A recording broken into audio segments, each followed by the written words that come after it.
Hi, this is Jez from StarWarsHelmets.com. Welcome to the latest in our online video reviews, and today we're going to be taking a close look at one of the original AT-AT driver helmets from The Empire Strikes Back.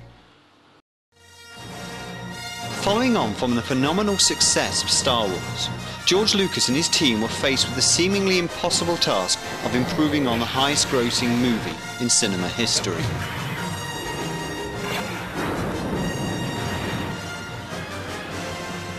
So The Empire Strikes Back, released in 1980, saw Lucas reunite the original cast and crew for the second movie in a planned 6-episode saga. However, it was of huge importance that Lucas had made the brave decision to completely fund the movie himself, using the profits he'd received from the earlier film. So John Mollo returned as costume designer, following on from his Oscar success in Star Wars, and as before, Ralph McQuarrie and Joe Johnson contributed many of the designs and illustrations that Mollo and his team would visualize. One of the early scenes in the movie would have a pivotal effect on the narrative of the story, since it would establish the darker tone of the sequel. The Empire's attack on the rebel encampment on the planet of Hoth in a single scene would encapsulate the drive and mood of the film. A New Hope over, this really was the Empire striking back.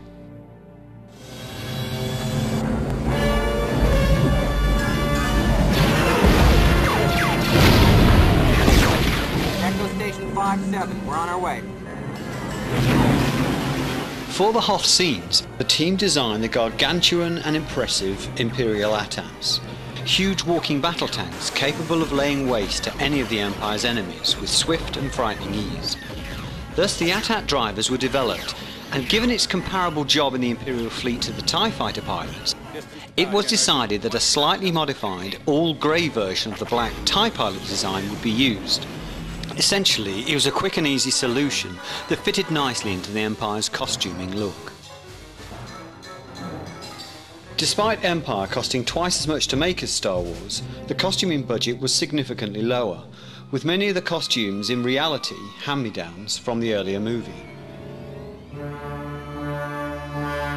So as far as the AT-AT drivers were concerned, they literally took two of the remaining TIE helmets from A New Hope, painted them light grey, added some different decals and greeblies, and there you have it, the AT-AT driver was born.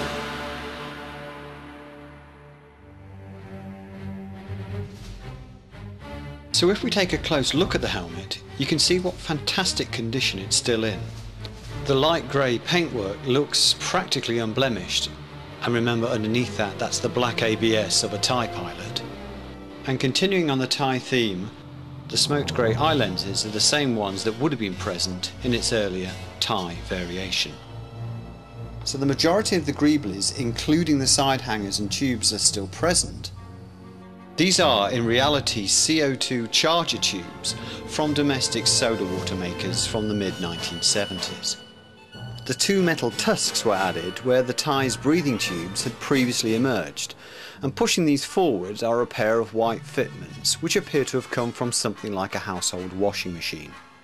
Turning our attention to the rear of the helmet, two canisters were screwed to the back, providing the AT-AT with rear-mounted oxygen tubes instead of the front-mounted ones on the TIE. Also present is the small pillbox found on all the TIE helmets, and note the red electrical tape on the leftmost canister. We'll be touching on that later. So back to the film's production, and although it appeared that there were 4 of these characters used in the movie, in reality only 2 AT-AT costumes were made, thus further helping the costuming budget.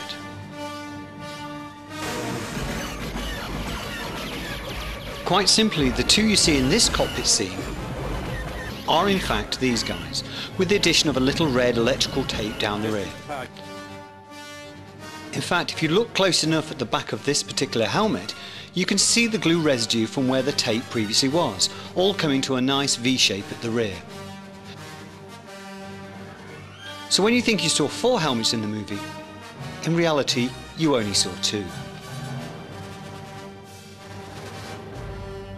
So like we said earlier, for the production they resprayed a couple of black TIE fighter helmets, and you can see this when we take a look inside. which apart from the occasional overspray still shows signs of the same black ABS of the TIE Fighter helmet.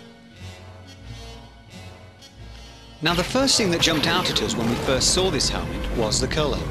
There has been a common misconception over the years that the AT-AT drivers were white, whereas in reality they were this light grey colour.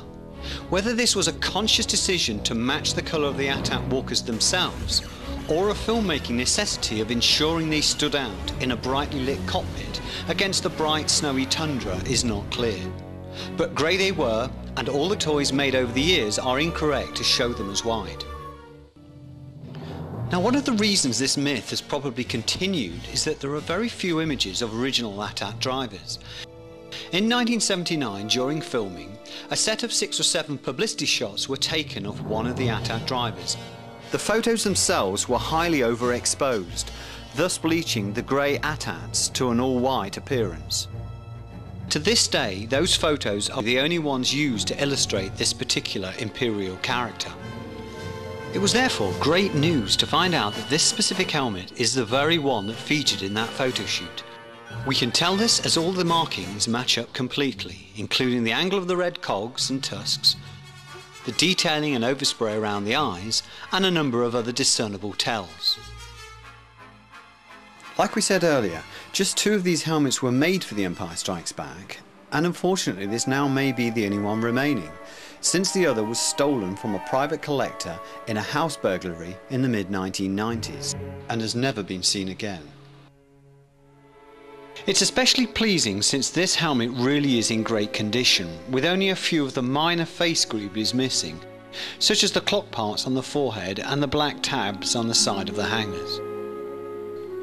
The majority of the fittings are still present, and the paintwork and decals are in especially good condition, mainly due to the fact that this particular helmet has spent the majority of its last 30 years sitting in a cardboard box in a garage in the southeast of England. So in summary, this really is a great find. The screen-used original AT-AT driver helmet from The Empire Strikes Back, which was also used in all publicity photos and merchandising. For something that's vanished off the radar for the past 3 decades, it's really great to see it alive and well and looking so good. For more information on these and other helmets, go to StarWarsHelmets.com, the archive of helmets and costumes from the Star Wars galaxy. Cheers and thanks for watching.